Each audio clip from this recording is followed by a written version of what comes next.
Seguramente has acompañado una serie durante años. Te has reído, has llorado, la serie parecía perfecta, hasta que llega el último capítulo o incluso la última temporada, y la serie consigue arruinar todo lo que había construido hasta el momento. Pero aquí es donde quiero abrir el debate.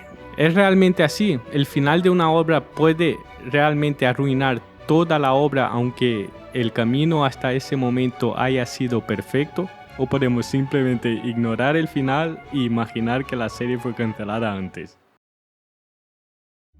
Hay una frase que dice, no importa cómo empieces, sino cómo terminas. Y aunque en la vida real podemos debatirlo, en las películas y series esto parece casi una maldición. Porque da igual que hayas tenido 10 temporadas brillantes o 2 horas de pura genialidad de cine. Si el final es flojo, la gente solo se queda con eso. El final tiene un peso desproporcionado porque es el último contacto emocional entre el espectador y la obra. Es ese momento en que se apaga la pantalla y dices, wow, valió la pena. O en el peor de los casos, he perdido semanas de mi vida para esto. Lo gracioso es que la memoria humana tiende a simplificar. Lo último que vemos tiñe lo anterior. Puedes amar a un personaje durante años, pero si lo despiden con un giro ridículo, se te queda el mal sabor en la boca. Por eso tantos debates se arman en torno a finales polémicos, porque tocan la fibra sensible del espectador. La gente se siente traicionada, porque han invertido tiempo, emoción y teorías para que al final el autor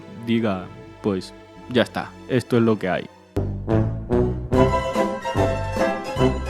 Y claro, a nadie le gusta que nos deje con esta sensación de estafa. Por eso producciones como Game of Thrones o Lost siguen siendo trending topics durante muchos años. No solo por las cosas que hicieron bien, sino por encerrar mal la historia. Vale, pero entonces, ¿qué es lo que hace que un final sea malo? Si hay algo que los espectadores no perdonan es que una historia se traicione a sí misma. Puedes meter dragones, viajes en el tiempo, magia, todo eso está bien, siempre y cuando respetes las reglas que tú mismo pusiste. El problema es cuando una obra pasa 10 temporadas diciendo que este personaje no haría tal cosa y justo en el final lo hace sin explicación ni desarrollo. You stand in the presence of Daenerys Stormborn, protector of the Seven Kingdoms, the breaker of chains. La coherencia narrativa no significa que todo tenga que ser predecible, sino que los giros tengan sentido dentro del mundo creado. Los buenos finales pueden sorprender, pero cuando miras atrás dices, claro, todo estaba ahí. Los malos finales, en cambio, parecen escritos con un dado de rol. I don't think you should. Chaos already dominates enough of our lives. Al final alguien cambia de personalidad, aparece un nuevo poder o todo se resuelve con un truco barato. El mayor problema de romper la coherencia es que rompe la inversión emocional del espectador. Porque si estuviste siguiendo cada pista, cada diálogo y cada detalle, lo mínimo que esperas es que tenga algún tipo de propósito. Y cuando no lo hay, sientes que te han tomado el pelo. Es como si durante una batalla épica donde varios personajes importantes mueren, de repente te digan, no, al final todo esto fue un sueño. Now you know. That's your future. Unless you decide on another course. ¿En serio? Crepúsculo? Sí, he visto la saga entera, ¿Qué pasa? Juzgarme, no me importa. Y no importa que tengas el mejor reparto o la mejor música.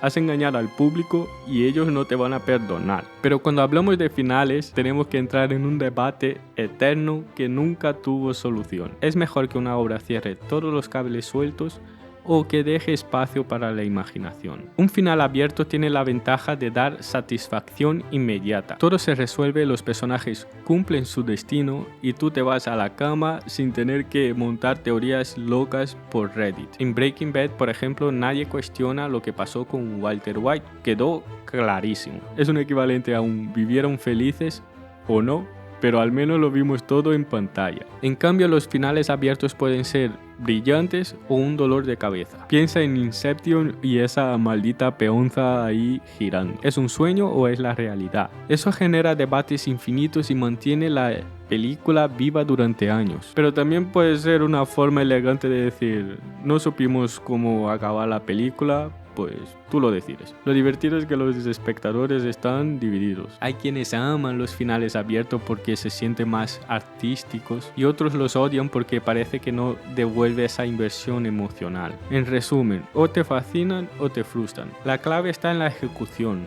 Un final abierto no te da todas las respuestas, pero te da las suficientes para que sientas que no te han estafado. Which would be worse? To live as a monster? Or to die as a good man?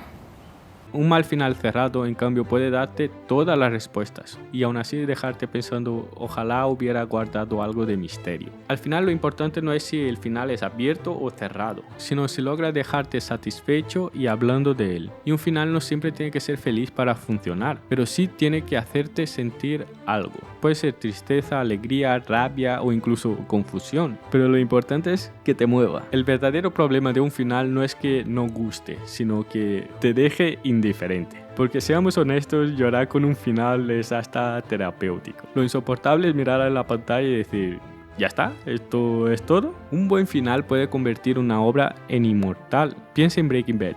Toda la serie ya era excelente, pero su cierre hizo que todo el mundo pudiera recomendar la serie sin tener nada de miedo. Ahora compara con Cómo conocí a vuestra madre, donde millones de fans invirtieron años de su vida para acabar con el sentimiento de espera, ¿me estás diciendo que todo esto era para acabar con Robbie?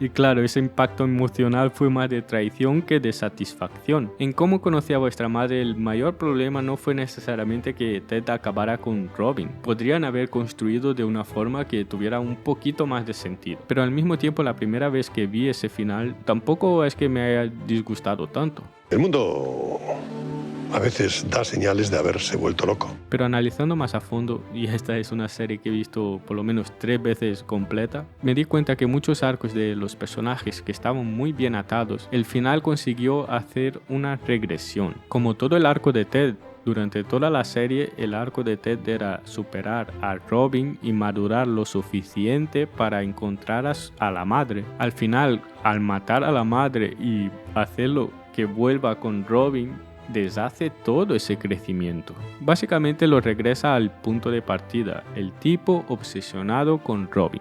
Lo que debería ser una evolución de personaje se convierte en un ciclo vicioso. Y el de Robin, que todo su arco era sobre la independencia y la decisión de no seguir los moldes tradicionales. No casarse, no tener hijos, priorizar su carrera y al final, al volver con Ted, esa evolución de independencia pues parece no tener ningún tipo de valor. En este caso sí que creo que el final consiguió arruinar la obra, porque los personajes fueron evolucionando hacia un camino solo para volver hasta el punto de partida. Pero nada es tan simple. ¿Y eso quiere decir que no volvería a ver Cómo conocí a vuestra madre o no la recomendaría? Aquí es donde viene lo interesante. La volvería a ver, aunque la he visto 1000 veces ya. Y aún con ese final que no es muy bueno. Siempre me río, siempre me emociono y amo esa serie. Es una de mis series favoritas y creo que es mejor que Friends. Punto, lo he dicho. Aspirante, está haciendo una acusación muy grave. Pero bueno, si quieres que haga un vídeo comparando Friends con Cómo conocí a vuestra madre, déjame en los comentarios que si hay mucha gente pidiendo, pues haré un vídeo. Y esto me lleva al fenómeno del viaje importa más que el destino.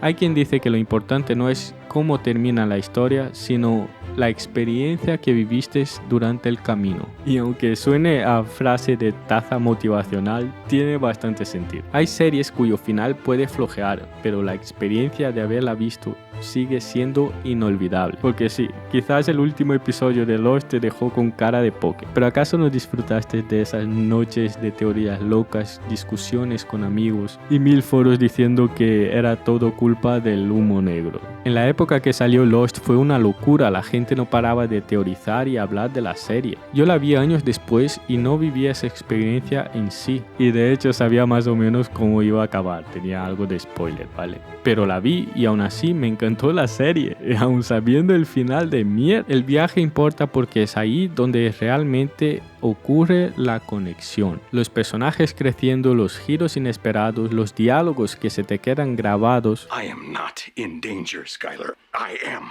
the danger. Un final mediocre no borra la emoción de estos momentos. Además, un mal final también puede ser una excusa para seguir hablando de la serie. Juego de Tronos, por ejemplo, sigue vivo en memes, debates e incluso en precuelas. ¿Por qué? Porque el viaje fue tan grande que la gente no pudo soltarlo. En mi opinión, creo que un mal final no consigue arruinar toda la obra, incluso en momentos cuando destruyen el crecimiento de un personaje, en el ejemplo de Cómo conocí a vuestra madre. Al menos hablo de las obras que han sido muy buenas durante toda la serie hasta pues que flojea un poco en el final. ¿Y tú tienes alguna serie que después de ver el final has dicho pues ya está, nunca más vuelvo a ver esta serie? He hecho un vídeo hablando sobre cuál es la película que todos consideran como perfecta. Y es una película de 1985. Si quieres entender por qué Regreso al Futuro es la película perfecta, te dejo el vídeo aquí.